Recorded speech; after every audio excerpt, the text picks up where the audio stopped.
Carles, j'espère que de là où tu nous regardes, tu es content. Cette qualification, elle est pour toi. Le Barça, justement, l'a fait malgré un contexte vraiment pas évident. Et le Barça l'a fait en ayant joué à 10 contre 11 pendant tout le match, mesdames et messieurs.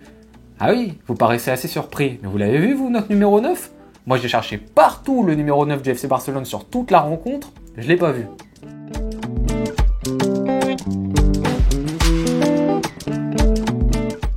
Mesdames et messieurs, le Barça remporte ce 8e de finale retour de Ligue des Champions, 3-1 contre Benfica. Un match dans lequel on s'est posé plusieurs questions. Comment est-ce qu'on va l'appréhender par rapport au drame de ce week-end? Et finalement, le Barça a livré une prestation très mature sur le terrain. Malgré les 10 premières minutes qui étaient peut-être un petit peu compliquées, voilà, on a mis un petit peu du temps à rentrer dans notre rencontre. Le reste, ça a été une ligne droite, ça a été tout droit pour le FC Barcelone avec des prestations vraiment XXL de quasiment tous les joueurs. On va revenir sur eux dans ce débrief, sauf un, et ça on en parlera à la fin de la vidéo. Mais par qui commencer? Franchement, un florilège de bonnes prestations. Commençons par Lamine Yamal, bien évidemment, voilà, qui nous gratifie d'une passe décisive et d'un but. Et quelle passe décisive et quel but. Alors, la passe décisive, on est tous d'accord, oui, il fait pas exprès. La passe, elle est pas intentionnelle. On sait, Lamine Yamal, tu vas pas la faire à nous, tu veux frapper. Ça se voit à ta gestuelle que l'objectif, c'est de trouver le but. Mais le travail, mesdames et messieurs, le boulot qu'il fait avant de donner ce ballon à Rafinha, magnifique. Il prend la balle, on se dit tous, même moi devant mon écran, c'est bon, il va tout droit vers les buts, il va frapper, feinte de corps, même moi devant mon écran,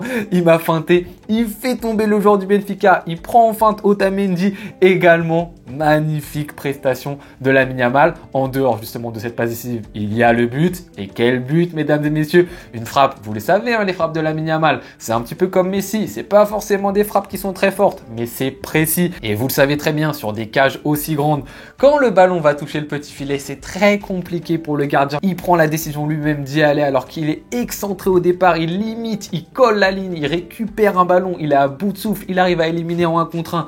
Puis cette magnifique frappe enroulée qui vient se loger dans le petit filet. Bravo Lamine Yamal. Donc ça vient récompenser un très bon match dans les performances.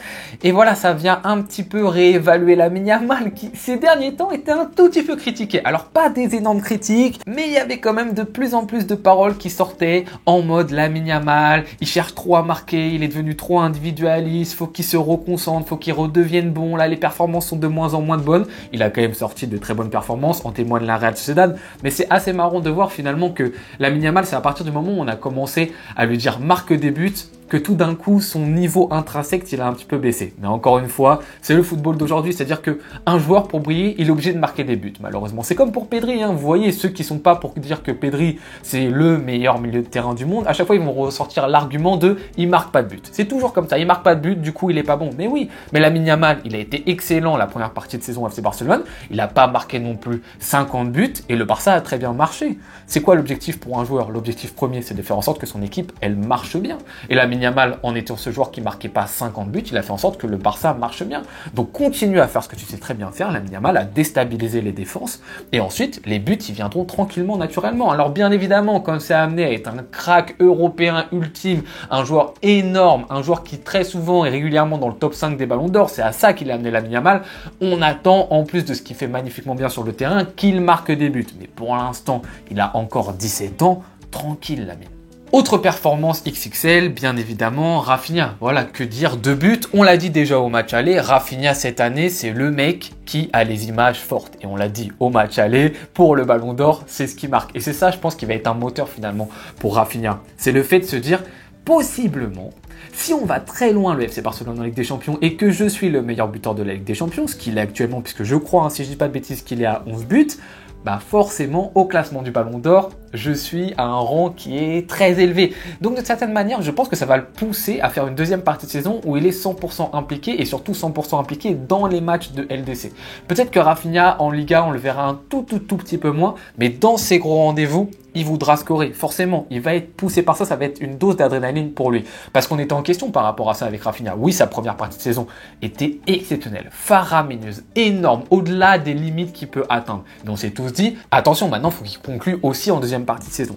Et là, typiquement, il montre que dans les grands rendez-vous, en deuxième partie de saison, il est présent. Il a été au match aller, image très forte, et là, au match retour, doublé, tranquille, il est là, à la finition, son deuxième but. c'est un but, j'ai l'impression qu'il a déjà mis 10 fois cette saison. Il contrôle un petit peu excentré, Fab croisé à ras de terre. Parfait, Rafinha dans son rôle de buteur, finalement de buteur, parce que comme on va en parler plus tard, le numéro 9 du FC Barcelone n'existait pas. Donc énorme bravo à Rafinha pour ce qu'il est en train de réaliser cette saison au FC Barcelone. On va pouvoir parler de saison pleine de Rafinha et ça va faire extrêmement plaisir. On peut parler ensuite d'un petit Ronald Araujo quand même. Bah oui, quand on voit ce 11 du Barça, il y a un seul élément qui change par rapport au 11 type, c'est lui, parce que Cubarsí est suspendu. Et on se dit, bah Araujo, on aimerait bien le voir dans un gros match au Barça sous Flick. Parce qu'on a vu Araujo dans des petits matchs, etc. On l'a vu déjà, des fois c'était compliqué. Puis après on s'est dit, bon, les équipes qui l'ont eu en face de lui, c'était pas vraiment des gros cadors. Là t'affrontes Benfica, t'es titulaire et surtout on joue à 11 contre 11. Donc on joue l'animation du Barça de Flick à 11. Pas celle qu'on a vue sur le match aller où forcément il arrive dans une équipe, il est à 10 contre 11, du coup il joue défense basse, ce qui lui convient très bien.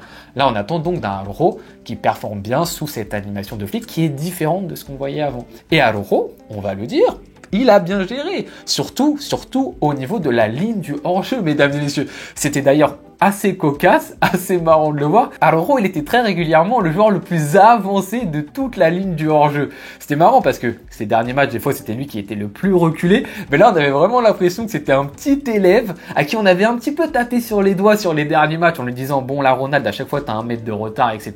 T'es à la traîne.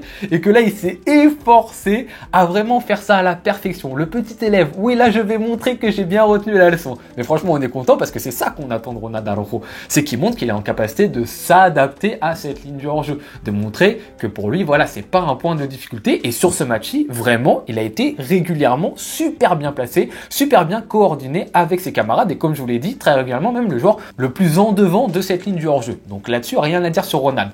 Sur la relance, bien évidemment, on est à des années-lumière de Cubarsí. Déjà, rappelez-vous le tout premier ballon qu'il touche. Je crois qu'il le touche à la 4e seconde du match. Il envoie un parpaing dans la surface adverse de Benfica.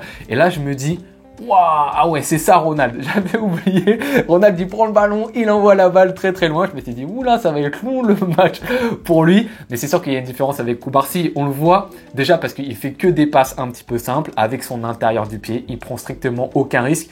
Il casse pas de ligne. Voilà, tout simplement. Et en plus de ça, on est obligé un petit peu de faire redescendre Frenkie de Jong pour avoir un joueur qui puisse un petit peu lui apporter de la sécurité et de la sûreté. Se dire, bon, on te met De Jong à côté, comme ça, si t'es en galère, tu la passes à De Jong et De Jong, lui, il va se permettre de relancer. Alors que quand il y a Cubarsí et Inigo Martinez, De Jong, il peut être un tout petit peu placé plus haut parce que tu responsabilises tes défenseurs centraux, parce que tu leur fais confiance, tu sais qu'ils sont en capacité de casser des lignes et qu'ils ont une qualité de passe extraordinaire. Avec Ronald, pour l'instant, c'est un petit peu compliqué. Mais sur la ligne du hors-jeu, on en revient net amélioration. Ensuite, on peut parler de petits cas un petit peu isolés qui ont fait des gros matchs. Baldé qui montre une nouvelle fois une seconde partie de saison de très haut niveau. La première, elle était bonne, surtout sur le volet défensif. On attendait encore une fois sur le volet offensif de meilleures choses.